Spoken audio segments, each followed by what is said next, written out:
ഇന്ന് നമുക്ക് green beans roast ഉണ്ടാക്കാം. അപ്പോൾ അതിന് വേണ്ടി 1/2 കിലോ ഗ്രീൻ ബീൻസ് ഞാൻ കുക്കറിലിട്ട് വേവിക്കാൻ പോവാണ്. ഉപ്പിട്ടിട്ട് അത് ഇത് നമുക്ക് ഞാൻ നേരത്തെ വേവിക്കാൻ വെച്ച ഗ്രീൻ പീസ് വെന്തുണ്ട്. ഇത് നമുക്ക് ഇനി റോസ്റ്റ് ഉണ്ടാക്കാം. അപ്പോൾ അതിന് ഞാൻ വെളിച്ചെണ്ണ ചൂടാക്കാൻ വെച്ചിട്ടുണ്ട്. അത് കായുമ്പോൾ ഓരോന്നോരോന്നായിട്ട് ഇട്ട് കൊടുക്കാം.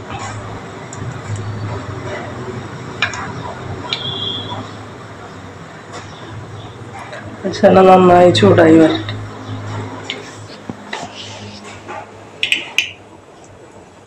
വെളിച്ചെണ്ണ ചൂടായി വന്ന് എനിക്ക് കടുക് ഇട്ടിട്ടുണ്ട്. അത് പൊട്ടിനോടുകൂടി നമുക്ക് 2 മണി ഉഴുന്നിടാം.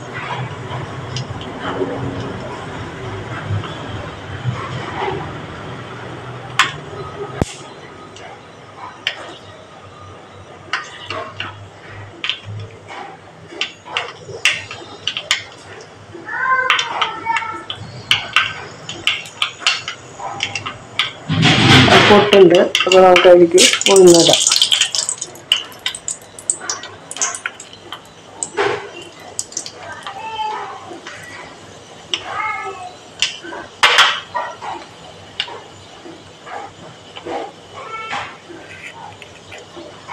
അപ്പം അതിലേക്ക് 2 വറ്റൽമുളക് ഇട്ടിട്ടുണ്ട്. വേപ്പില ഇട്ടിട്ടുണ്ട്.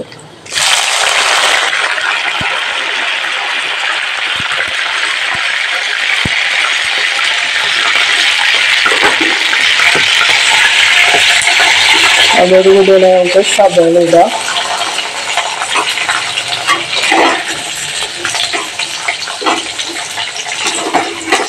സവാള ഒന്ന് പകുതി വഴന്ന് വരുമ്പോൾ നമുക്ക് ചുവന്നുള്ളിയും വെളുത്തുള്ളി ഇടാം.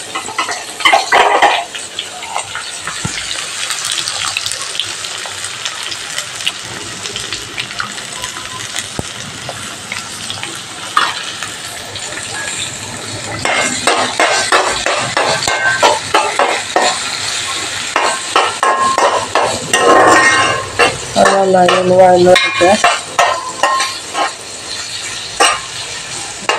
ഗ്രീൻ ബീൻസ് നിങ്ങൾ പലതരത്തിൽ കഴിച്ചിട്ടുണ്ടാവും.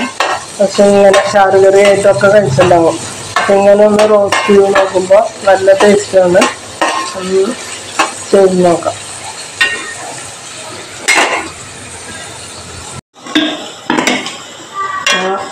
ഒരു ഹാഫായിട്ട് നമ്മുടെ സവാള വഴന്ന് വന്നിട്ടുണ്ട്.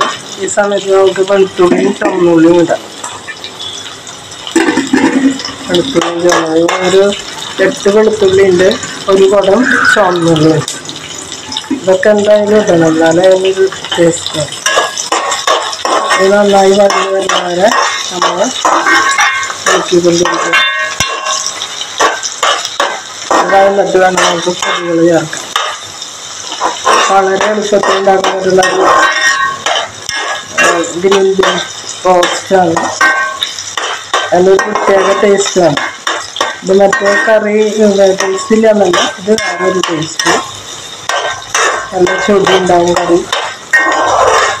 നമുക്ക് ചോറിന് കഴിക്കാൻ പറ്റുന്നതാണ്. എന്തെങ്കിലും ഒരു ചാറുകറി ഉണ്ടെങ്കിൽ അതിൻ്റെ ഒപ്പം കൂടി ചേർത്ത്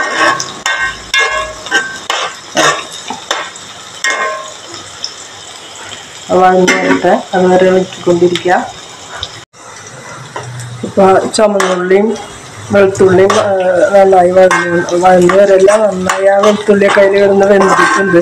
അങ്ങനെ വേണം. അല്ലെങ്കിൽ വെളുത്തുള്ളിക്ക് ഒരു പച്ചക്കുത്ത് എല്ലാത്തിനെയും അപേക്ഷിച്ചുണ്ടാവും. അപ്പോൾ ആ കറി അങ്ങനെ തന്നെ മോശമായിരുന്നു. അപ്പോൾ അത് നന്നായി വെന്തുണ്ടാവും. അങ്ങനെ അതിലേക്ക് ഇനി പൊടികൾ ഇട്ട് കൊടുക്കാം. ഇതിപ്പോൾ ഒരു സ്പൂണ് മുളക് പൊടി, 1 സ്പൂണ് മല്ലിപ്പൊടി, 1/4 ടീസ്പൂണ് മഞ്ഞൾപ്പൊടി.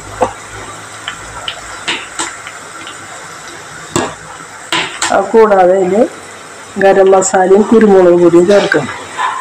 അതും ഒരു അര സ്പൂണാണ് ഞാൻ ഉണ്ടാക്കി വെച്ച മസാലപ്പൊടിയാണ്. അതില്ലാന്ന് വെച്ചിട്ടുണ്ടെങ്കിൽ ഏതെങ്കിലും മീറ്റ് മസാലയോ അല്ലെങ്കിൽ ചിക്കൻ മസാലയോ നിങ്ങൾ 1/2 ടീസ്പൂണ് കൊടുത്താൽ മതി. ഇനി അതിൻ്റെ പച്ചക്കുട്ടൊന്ന് പോണ വരെ ഇളക്കി കൊടുത്ത് നമ്മുടെ കറി റെഡി ആയിക്കൊണ്ടിരിക്കുകയാണ്.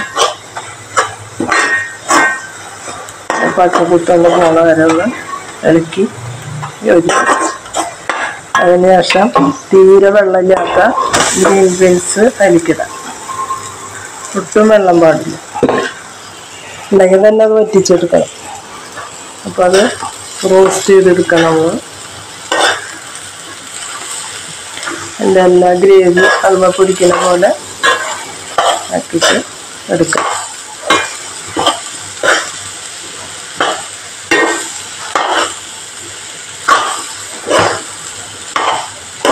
അല്ല, ഇതിലേക്ക് നിങ്ങൾക്ക് ചാറ് വേണമെന്ന് വെച്ചാൽ കുറച്ച് ചൂടുവെള്ളം ഒഴിച്ചിട്ട് നമുക്ക് ദോശയിലേക്ക് ആക്കിയെടുക്കാം. അങ്ങനെ ചെയ്യാം. അപ്പം എനിക്കതിൻ്റെ ആവശ്യമില്ലാത്തത് കൊണ്ട് ഞാനിത് റോസ്റ്റ് ചെയ്തെടുക്കണം, വെള്ളമൊന്നുമില്ല.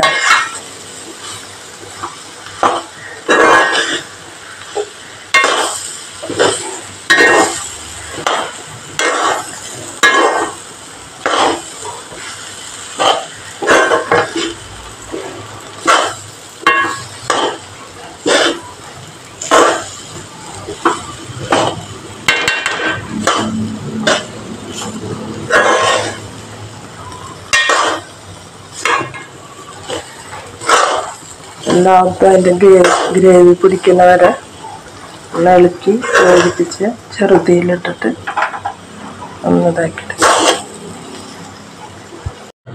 ഇതാണ് ഞാനുണ്ടാക്കിയ വളരെ ടേസ്റ്റിയായ ഗ്രീൻ പീസ് റോസ്റ്റ്. അപ്പോൾ അത് നിങ്ങൾ ഒരിക്കലെങ്കിലും ഉണ്ടാക്കി നോക്കാം. വളരെ ടേസ്റ്റാണ്. പിന്നെ നമുക്ക് ഉണ്ടാക്കാൻ തോന്നും. അപ്പോൾ ഇഷ്ടപ്പെട്ടാൽ ലൈക്ക് ചെയ്യുക, ഷെയർ ചെയ്യുക, സബ്സ്ക്രൈബ് ചെയ്യുക. Thank you. നാളെ വേറെ കറിയായിട്ട് കാണാം. Bye, see U.